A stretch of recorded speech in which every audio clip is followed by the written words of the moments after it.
Hello there, I'm Zach Delia, and I'm here to show that one of the useful Second Life locations for people who would like to learn about autism is the Autism Awareness Center, created and overseen by Koshari Mahana. Upon arriving in the location, you appear in front of the Autism Awareness Center building. If you ever get lost while exploring the other buildings some distance away from it, an easy way to return is to teleport your digital avatar back to the building through your teleport history. Otherwise, it can be found from a distance by the blocks spelling Autism Awareness in the right side window and the building's name appearing on the front awning.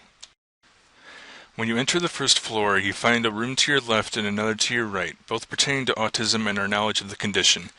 The left side room displays many informative text pieces about the evolving study and views of autism throughout the past century.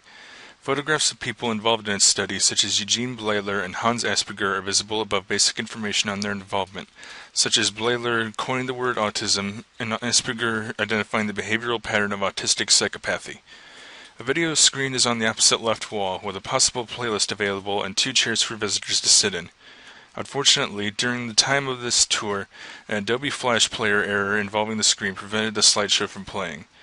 Near the windows of the room is a small but informative area devoted to controversial treatments of mental conditions such as autism, past and present. Text pieces and accompanying images describe methods such as forced restraint, and online links underneath them lead to web pages exploring these kinds of practices in more detail. For a somewhat first-hand perspective of these treatments, physical duplications of the restraining bed and restraining chair are available for a Second Life user to get inside and at least get a basic idea of what the victims experienced. Appropriately, the first-person view from inside the bed can be claustrophobic to some users. The room on the right from the entrance, where the building blocks are in the window, is similar in layout and content to the left side room. It also has a video screen near the doorway, but with a playlist error as well, and several text pieces along the opposite wall.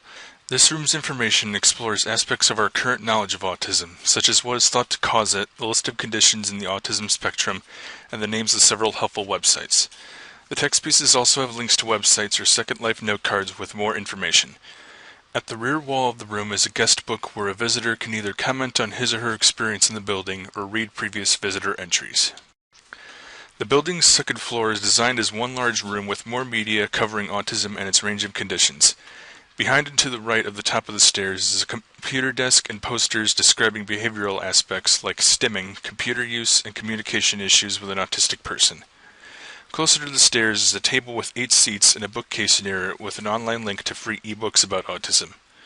In the central area away from the stairs are photographs and brief information on a few famous people who have an autism disorder, such as actor Dan Aykroyd and music composer Hikari Oe. Along the right side area is a wall adorned with recent articles and studies about autism, also with online links. 6 blank spaces are on the wall to reserve art pieces.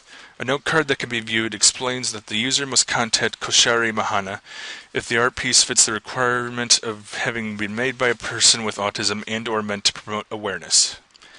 Aside from a few other places to sit, the final major aspect of the second floor is a link to an area in simulation devoted to children's autism in the classroom, serving as the building's 3rd floor.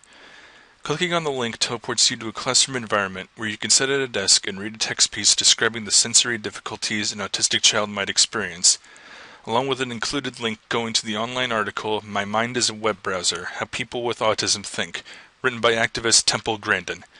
The room's design around the desk consists of a slowly rotating panoramic view of a classroom and sheets of paper flying around, all meant to evoke how difficult it can be for an autistic child to focus. Short text pieces with internet links are also included around the room, describing some children's specific challenges and teachers' interactions with autistic students. Clicking on the door marked Down teleports you back to the building's 2nd floor, where you can continue exploring or exit through the 1st floor. While there are many other buildings and areas of activity on the same Second Life island as the Autism Awareness Center, this one building is the only place directly devoted to it. That concludes this tour of the Autism Awareness Center in Second Life, and I hope you've enjoyed it. Please consider visiting in person sometime to further explore the variety of informative text, videos, and images that this location provides on the complexity of autism. Thank you.